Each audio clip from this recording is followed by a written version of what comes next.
Are you struggling with unit tests in Angular, especially when it comes to elements that show or hide based on the ngIf directive? You're not alone. Today, we're diving into a common issue that many developers face. I totally get it. It can be incredibly frustrating when your tests don't behave as expected, especially when you're trying to verify if certain elements are present in the DOM. This is a common hurdle for many developers.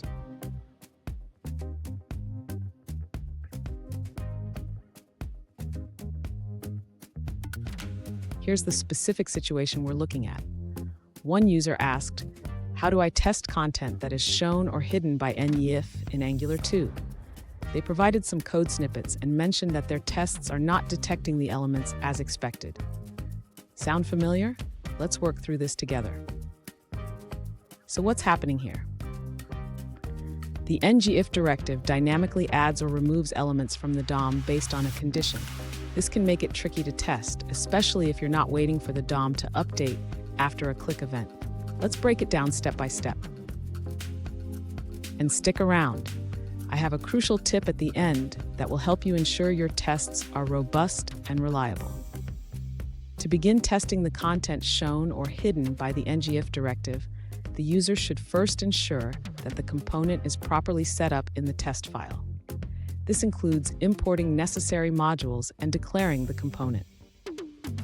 Next, the user should create a fixture for the component. This allows them to interact with the component's template and trigger events like clicks. Now the user needs to simulate a click on the expandable element. This will toggle the visibility of the content controlled by ngIf.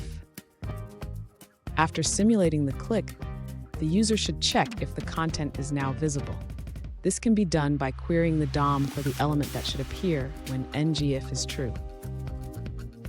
Finally, the user should ensure that the test runs asynchronously to account for any delays in rendering the DOM. This can be achieved using the async function from Angular's testing utilities. Fun fact, did you know that the ngIf directive is one of the most powerful features in Angular? It allows for dynamic rendering, which is a game changer for building responsive applications. Now let's look at the answers provided by other users. An alternative solution from another user suggests that you should call fixture.detectChanges inside the set timeout. This will ensure that the DOM updates for the ngIf are reflected correctly. Here's the tip I promised. Always use Angular's built-in testing utilities to handle asynchronous operations. This will save you a lot of headaches and make your tests more reliable. And there you have it. With these tips, your unit tests should now be able to accurately detect elements shown or hidden by ngIf. If you found this video helpful, don't forget to subscribe for more Angular tips and tricks.